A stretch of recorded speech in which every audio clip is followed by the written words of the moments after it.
Jai Swaminarayan. Today, I want to share a story that holds a powerful lesson on how we can truly please Bhagwan Shree Swaminarayan. As a Satsangi of Bhagwan Shree Swaminarayan, today's Charitra will open our eyes about how the smallest actions matters deeply. Let's dive into the inspiring tale and understanding how following the commands of Bhagwan Shree Swaminarayan, big or small, helps to earn his divine grace. Once upon a time, there lived a fierce and merciless outlaw named Vera Bhai in the village of Upleta. Just the mention of his name was enough to make people tremble. Known for his brutal ways, he would rob, loot and even kill without a second thought. Slicing a person was as easy for Vera Bhai as slicing a watermelon. His heart seemed as hard as stone, and everyone around him dared his cruel and violent nature. But even the hardest of hearts can be transformed and softened. Through the company of the saints of Bhagwan Shree Swaminarayan, Verabhai's life had a miraculous turn. The once ruthless bandit began to realize the insignificance of these worldly pleasures, possessions and relationships. Slowly, his heart began to open and he transformed from merciless to merciful, from violent to peaceful. He found his true purpose of his life and devoted himself to Bhagwan Shree Swaminarayan.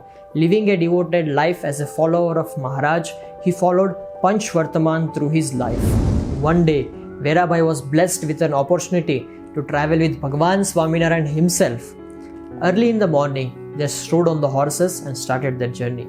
Verabhai thought to himself, "It's morning, Maharaj will need something to brush his teeth. Let me take the opportunity and perform the seva of Maharaj."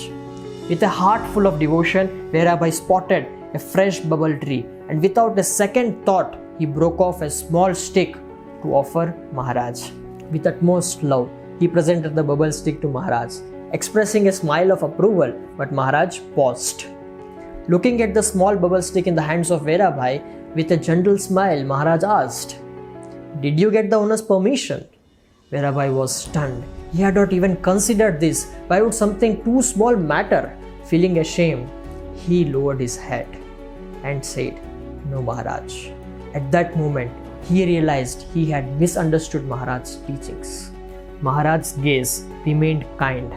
Yet, firmly he said, "As my devotee, you should never take even the smallest thing without owner's permission. Go back, seek the permission and then return." Verabhai immediately joined his hands in apology and said, "I am sorry. On my way, I took a small bubble stick for Maharaj without asking your permission. Maharaj has taught me in Shikshapatri that a devotee must not take anything even at the name of dharma without the owner's consent." He bowed down, did pranam and said, "Please forgive me." Moved by the unexpected humility, the farmer thought in his mind, the person once who was a bandit, a robber, and he never used to think twice before killing somebody is now doing pranams before him and asking for apology. He was shocked and it was completely unexpected for the farmer. The farmer found his voice saying, "Verabhai, you could have taken the entire tree and I would not have minded." But Verabhai gently shook his head and said, "No. Now I am a devotee of Bhagwan Shree Swaminarayan and my greatest duty is to please Maharaj by following his commands, not by taking anything against his will." With a respectful pranam, Verabhai mounted on his horse and returned to continue his journey with Maharaj, forever changed by the teachings of Bhagwan Shree Swaminarayan. In the story of Verabhai, there is a profound lesson that not to steal goes beyond just material things. It's about respecting everything that belongs to others. Whether it may be physical things, it may be time, even it may be personal space. Maharaj's smallest commands remind us of these principles, guiding us to live more thoughtfully.